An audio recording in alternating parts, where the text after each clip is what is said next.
اگر توکل تمہیں نصیب ہو جائے. حضرت رابعہ بصریہ کہ ہاں مہمان آئے تو خادمہ نے کہا مہمان آئے ہیں تو ان کے لیے کیا کیا جائے. کہا انہیں کھانا کھلاؤ. تو کہا کہ صرف ایک روٹی پڑی ہوئی ہے تو مہمان 4-5 ہے، کم از کم 8-10 روٹیاں چاہیے. تو فرمایا اچھا اس روٹی کو اللہ کی راہ میں خیرات کر دو. تو خیرات کر دیا گیا. تھوڑی دیر کے بعد دروازے پہ دستک ہوئی. من الباب، دروازے پہ کون ہے؟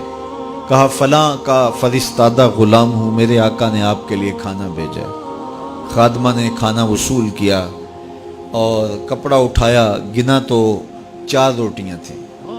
تو کہا جلدی جلدی اس کو واپس کر دو، اس کے آقا نے کسی اور گھر بھیجا ہوگا، یہ غلطی سے ہمارے گھر آ گیا. کھانا واپس کر دیا. پھر دروازے پہ دستک ہوئی. پوچھا من دق الباب، دروازہ کس نے کھٹکھٹایا؟ کہا فلاں کا فرستادہ غلام ہوں. خادمہ نے کھانا وصول کیا. حضرت رابعہ نے کپڑا اٹھایا تو گنا تو 6 روٹیاں تھیں. کہا اس کے آقا نے کسی اور ہاں بھیجا ہوگا، یہ غلطی سے ہمارے گھر آ گیا. کھانا واپس کر دیا. پھر دروازے پہ دستک ہوئی تو پوچھا دروازے پہ کون ہے؟ کہا فلاں آقا کا بھیجا ہوا غلام ہوں. اور انہوں نے کہا یہ کھانا حضرت رابعہ کو دے کے آنا ہے. تو خادمہ نے وصول کیا. حضرت رابعہ نے کپڑا اٹھایا، گنا تو 10 روٹیاں تھیں. کہا ہاں یہ کھانا ہمارا، اس کو رکھ لو اور مہمانوں کو کھلا دو. کہا حضرت پہلے 2 بھی تو آپ کا ہی نام لیتے تھے اور اسی دہلیز پہ آئے تھے. کہا میرے رب کا وعدہ ہے جو 1 دیتا ہے میں اس کو 10 دیتا ہوں.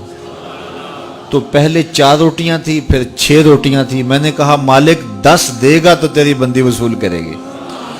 تو اگر اس پہ توکل قائم ہو جائے، اس پہ بھروسہ قائم ہو جائے، وہ وہاں سے دیتا ہے جہاں سے بندے کو گمان بھی نہیں ہوتا. تو جب انسان اللہ کے فضل پر توکل قائم کر لیتا ہے تو پھر کام کاج ضرور کرتا ہے، لیکن اس کی زندگی کی جو ٹینشن ہے وہ ختم ہو جاتی ہے. بس وہ جتنا کر سکتا ہے وہ کرے، باقی چھوڑ دے اس پہ، تو پھر وہ خزانہ غیب سے نصیب فرمائے گا.